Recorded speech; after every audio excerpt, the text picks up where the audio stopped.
What's going on, guys? Welcome back to the channel, or if you're new here, welcome. I'm the Wolfman, and today we are talking about Hard Eyes. This is the new slasher film that just came out that's honoring Valentine's Day. We got two Valentine's Day movies in theaters, guys, to kind of honor the whole love affair, if you will. So go out there as a couple with your significant other or your bro if you want, whoever is your Valentine, and go see this new slasher film that will definitely be giving you all the feels and the festiveness that you need for this holiday. So, what is Hard Eyes about? Well, Hard Eyes, like I said, it is a slasher film. And this film is directed by Josh Rubin. And he went on to do films like, I think his first film was Scare Me, if I remember correctly. Then his film after that was Werewolves Within. And I loved Werewolves Within. Thought Scare Me was okay, but I loved Werewolves Within. So I was really excited to see Hard Eyes. I heard all these great reviews. All these people were talking highly about it. And basically what it's about is this Hard Eyes killer who goes after couples, is back again after the killing he did like a year or two ago or whatever, and he's hunting down more couples to kill. And it's basically just very simple. These teens are just trying to fight him and survive their romance and their relationship from this crazy killer. That's basically the entire plot. There's really not a lot of plot here. But did it live up to the hype? Yes and no. So what I mean by that is this is a film that has all your schlockiness you want, all your camp. This film is totally self-aware. It makes you laugh out loud at some of the ridiculousness that is on screen. It makes fun of the rom-com tropes, makes fun of horror tropes. You know, it completely just does its own thing with the genre that is really cool, being satirical, being a parody of all the things that we love in both romance and horror. That was really interesting to me. Then once it gets to the actual horror of things, for me, this doesn't work as a horror film. This works as a romance, like a cute little romantic comedy, because the chemistry between some of the characters in here are really good. I was invested in their relationship that they had in this and everything. So I really liked that aspect. But there are lulls in this movie. I mean, there's a good 50 minutes where there's not a single death. And you go to slasher films for the deaths. You go to slasher films for the kills. I just felt like this was kind of lacking in that department. And I also wish they didn't give one of the coolest kills away in the trailer. That really bummed me out because other than one other kill, there's like one other kill that's like really cool that you're like, oh shit. But that kill was just really, really cool. And they spoiled it in the trailer. And I'm really bummed by that. So yeah, I felt like the horror aspects of this, oddly enough, didn't work for me that much. But it was the comedy that worked really well and the romance aspect that worked really well. The cast in here is all really good. You got Olivia Holt, who you guys remember from the Kickin' It days. If you guys grew up with Disney XD and everything, like Kickin' It was a really fun show. So you have that. And then Mason Gooding, who you all will remember from Scream 5 and Scream 6. He's been dabbling in other kind of horror stuff, but that's where he's mostly known for right now, is the new Scream franchise. And you've got a few other people in there.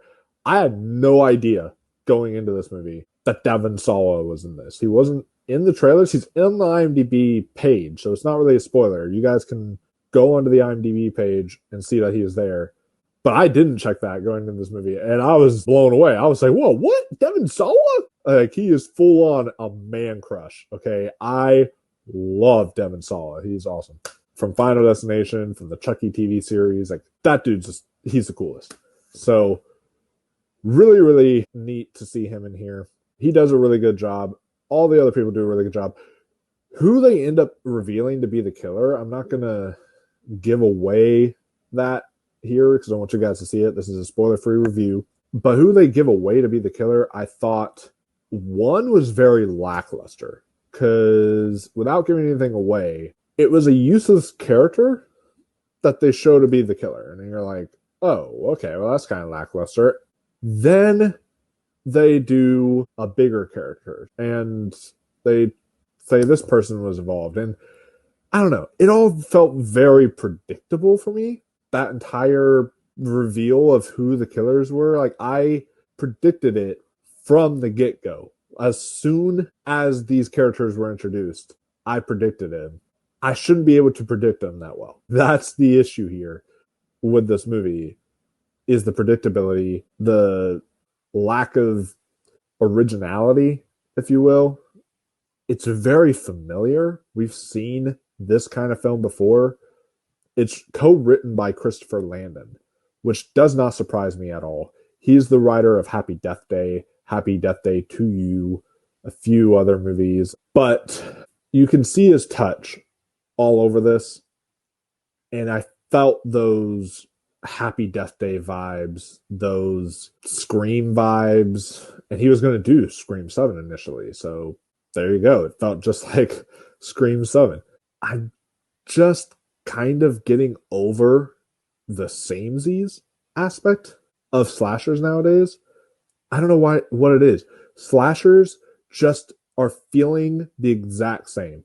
This is the exact same movie as Scream 5. This is the exact same movie as Scream 6. This is the exact same movie as any other recent slasher, Totally Killer, for example, and any other recent slasher that has come out as of late. This is the exact same movie as. It's kind of annoying to see that kind of familiarity here. I wish there was more originality, more creativity in there. One thing I want to point out, though, when talking about the Heart Eyes killer themselves, that's one thing we always go to these slasher movies for, is how are the killers? Do they line up with a Ghostface, with a Jason, with all these other iconic slasher villains that we know? While he may not have the same kind of backing yet of a Ghostface, the same kind of cultural zeitgeist, he's still really cool. What they do with this character was really unique. That is the one unique aspect, I thought, was what they were able to do with his look, with certain aspects of what he does. Like, without giving much away, he's the Heart Eyes killer, right? So his heart eyes literally will light up and make night vision or whatever. So that to me was really cool. We've never seen that with a slasher villain before, so I thought that was really interesting. There's a few other cool things that they do with him. And overall, some of the kills that he does are really good. Like I said, the opening kills in here were really solid. The one kill that's in the trailer was really, really awesome. But there are some like straight up off-screen kills here. And those off-screen kills were annoying to me because, again, you go to a slasher film for the kills, for the gore, for all of that. That is the reason why people go see these movies, is to shove popcorn in their face and see the gore. As a slasher fan, I was disappointed in that aspect. As a rom-com fan, though, I was really digging this film. My audience was digging it. We were all laughing at the jokes. We were having a great time at the rom-com aspects. There's also a lot, and I mean a lot, of those pretentious fake jump scares. I hate these. It definitely got some of my crowd and the person that was sitting beside me, but I hate it when a person's just walking to a certain room or whatever, and then some person comes up to them, not even the killer, just some random person comes up to them and is like, and they do that, and it's like, and it does like loud music or whatever. I hate that shit. No, just give me a good jump scare with the killer. That's what I want. I want to see a good jump scare with him. That's going to be actually effective. Instead of giving me this fake jump scare crap. I hate that. And this film has so many. And that was kind of irritating. So, overall, guys, do I recommend Hard Eyes? Yes. Don't make me think that this is me knocking on the film. I actually did enjoy Hard Eyes. I thought it was a pretty decent film overall. Is it one that is a great film? No. Is it one I would revisit for like holidays and such like that? Yeah. I would revisit this film and see it for the Valentine's holiday, especially as someone who is single and lonely and wants to see couples die. I embrace that aspect. So, Hard Eyes, are y'all planning on seeing it? Let me know down in the comments below if y'all did see it, what you all thought about it.